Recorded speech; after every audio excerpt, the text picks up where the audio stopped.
Boa tarde, na paz, na graça do nosso Senhor e Salvador Jesus Cristo. Amém? Estamos aqui para mais um devocional do dia, um devocional da bênção. Amém? Hoje quero falar sobre um homem chamado Neemias, que todo mundo já conhece, provavelmente. Um homem que foi usado por Deus para reconstruir os muros de Jerusalém. Mas o que eu quero focar foi no começo, lá em Neemias capítulo 1, a partir do verso 2. Vai dizer que Neemias, ele estava no palácio, chegou, aqui ó, Neemias capítulo 1, verso 2, vai dizer: Hanani, um dos meus irmãos, veio de Judá com alguns outros homens, e eu lhe perguntei acerca dos judeus que restaram os sobreviventes do cativeiro e também sobre Jerusalém. E eles me responderam: aqueles que sobreviveram do cativeiro estão lá na província, passam por grande sofrimento e humilhação. Os muros de Jerusalém foram derrubados e as suas portas foram destruídas pelo fogo. Quando ouvi essas coisas, versículo 4, sentei-me e chorei. Passei dias lamentando-me, jejuando e orando ao Deus dos céus. Aí vem eu disse, né? Presta bem atenção. Quando Neemias ele ouviu que Jerusalém estava destruído, o seu povo estava totalmente desolado, os que sobreviveram estavam comendo, passando por um sufoco danado. A Bíblia vai dizer que ele se entristeceu.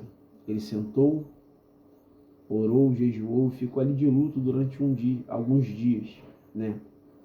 Alguns dias na qual ele passou orando, buscando a Deus, não só se lamentando, não só se culpando ou culpando a Deus ou perguntando aonde Deus está. Muito pelo contrário, se você for ler do versículo 5 em diante, você vai ver que ele faz uma oração.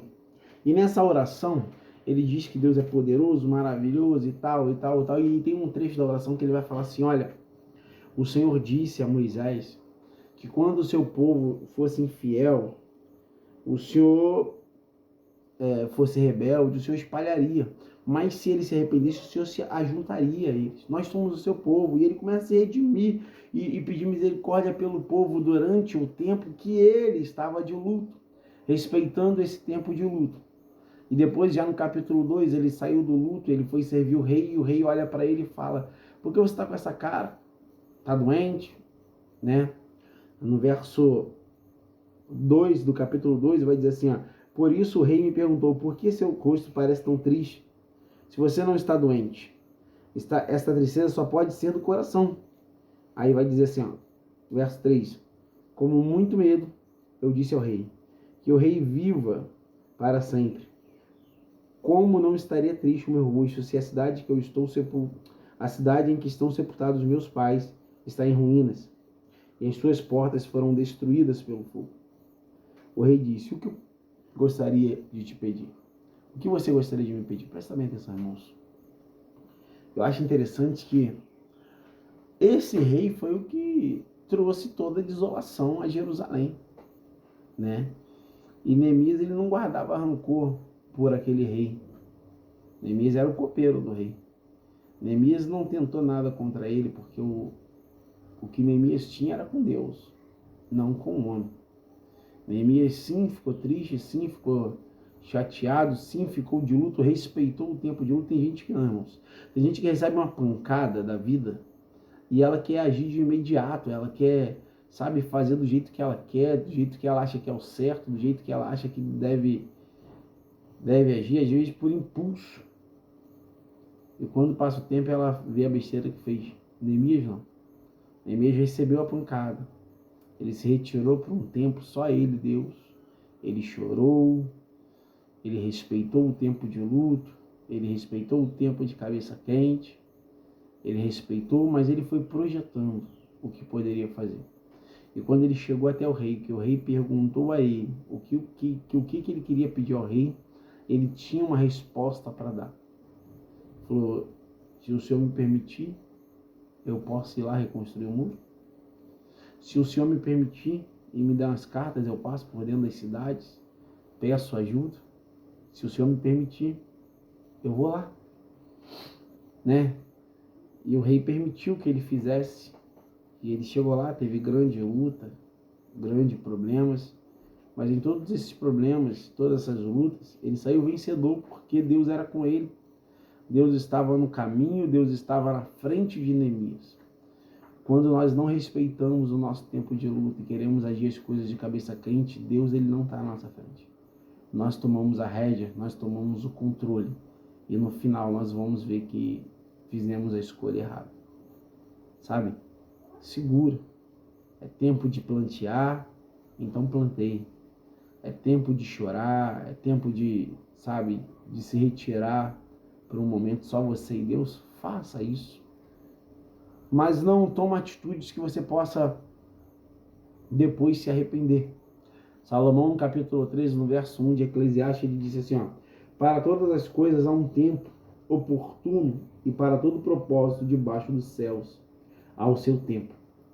Aí vai dizer, há tempo de nascer, há tempo de morrer, tempo de plantar, tempo de colher, e tempo disso, e tempo daquilo outro.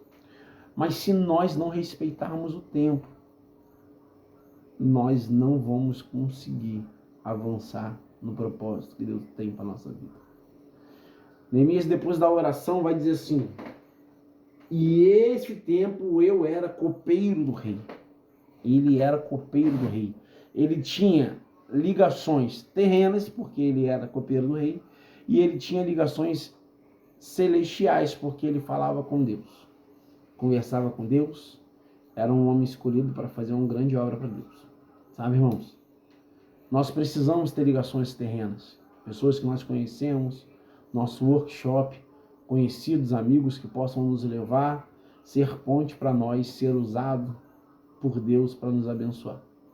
Mas a nossa maior inspiração e o nosso maior desejo deve ser ter ligação com o reino de Deus, ter ligação com os céus, ter ligação com o nosso grande Pai, porque é Ele que vai nos capacitar e é Ele que vai usar pessoas para nos direcionar e nos levar aonde nós precisamos ir. Às vezes vai acontecer algo na nossa vida que a gente pode até pensar em se revoltar, achar, poxa, eu não merecia isso está acontecendo comigo, eu não sei porquê, eu sempre fui fiel, eu sempre fiz isso, sempre fiz aquilo outro. Mas esse momento é que Deus talvez esteja te preparando para um tempo novo na sua vida. Se não fosse os muros de Jerusalém ter caído, se não fosse a notícia ruim chegada até Neemias, se não fosse Neemias, sabe, sentir a dor da perda, a dor, sabe, do descaso, da destruição, da assolação na sua cidade, talvez ele não oraria com tanta intensidade a Deus, pedindo a Deus uma direção. Talvez ele não pediria perdão pelo povo de Jerusalém. E provavelmente não seria ele o responsável pelos muros de Jerusalém ser erguidos. Então Deus usa a nossa dor, Deus usa o nosso momento. Quando nós estamos, mesmo com dor, adorando a Ele, mesmo com dor, mesmo em luto, buscando a face dEle, buscando força nele, Ele usa esse tempo para transformar a nossa tristeza em alegria, para transformar nosso choro em riso e nos fazer mais que vencedor em Cristo Jesus. Viva um novo tempo na sua vida, entregue o seu caminho ao Senhor, confie nele e o mais Ele fará. Creia que, por maiores que sejam as suas tribulações, por maiores que sejam as suas lutas no dia de hoje, ou no tempo que você está passando hoje, creia que Deus, Ele pode mudar a sua história, mudar o tempo da sua vida, mas é necessário nós respeitarmos o tempo que estamos vivendo. Se é tempo de guerra, vamos guerrear. Mas se é tempo de luto, faça do seu luto um tempo de aproximação de Deus. Porque depois do luto, Deus vai te fortalecer para você iniciar um novo projeto. E nesse novo projeto, Deus vai usar as pessoas conhecidas na terra para te abençoar, para te levar a lugares aonde Ele deseja que você esteja. Neemias era copeiro do rei e foi ser o responsável pela reconstrução dos muros de Jerusalém. Não foi fácil, mas nesse tempo Deus usou tanto o rei para mandar Neemias, quanto lá em Jerusalém Deus levantou um povo para ajudar Neemias a reerguer esses muros. O inimigo tentou destruí-lo, mas no final vai dizer que em todas as coisas que Neemias precisava, ele conseguiu êxito. Ele foi bem sucedido. Em tudo que ele meteu a mão, ele conseguiu sanar o problema. E no final vai dizer assim, ó, e Neemias construiu os muros de Jerusalém e não se via brecha nele. Foi algo perfeito, foi algo levantado por Deus, foi algo direcionado por Deus. E quando Deus está no controle da nossa vida, Deus está no controle das nossas emoções, o início pode ser ruim, o meio ou durante o caminho pode não ser do nosso jeito, mas no final é certeza de vitória. Então creia nessa palavra, seja cheio do Espírito Santo, seja como Neemias, respeite o tempo de luto, não se envolva com outras coisas, há tempo para tudo debaixo dos céus, e viva um novo tempo na sua vida, um tempo na qual Deus derramará chuvas de bênção sobre a sua vida, em nome de Jesus. Deus abençoe a sua vida, Deus abençoe a sua família, em nome de Jesus.